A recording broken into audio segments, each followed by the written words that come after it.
Résumé de ICI News Canada avec sa présentatrice Angelica Sifuente, nous commençons. Lion Electric, un important fabricant d'autobus électriques, a décidé de mettre temporairement à pied 400 employés de son usine de l'Illinois.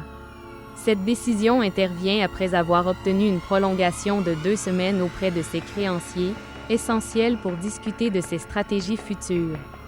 Confronté à des vents contraires dans le secteur des véhicules électriques, Lion Electric a déjà mis à pied beaucoup plus de personnel en 2024, ayant perdu 33,9 millions de dollars au 3e trimestre.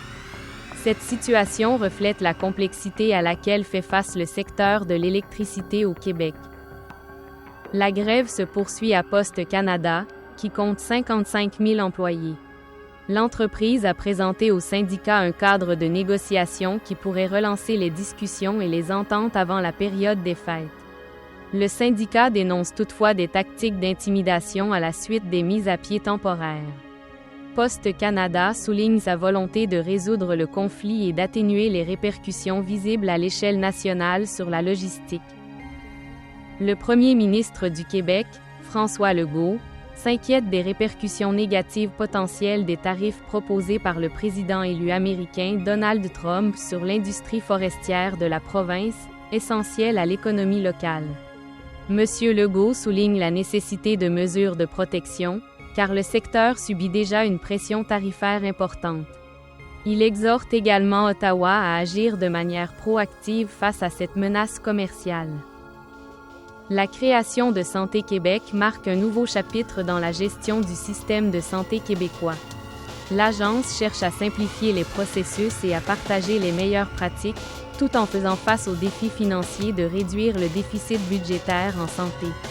Bien que critiquée pour ses éventuelles réductions de services, la directrice Geneviève Biron souhaite créer un système plus efficace et plus accessible.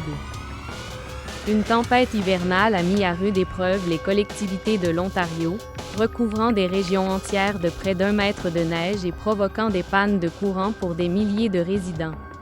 Ces conditions ont entraîné des pannes de courant importantes et laissent présager d'autres phénomènes météorologiques extrêmes cette saison. Ces reportages mettent en lumière les défis et les initiatives auxquels font face d'importants secteurs d'activité et gouvernementaux au Canada, ainsi que leur impact potentiel sur l'économie et le bien-être social.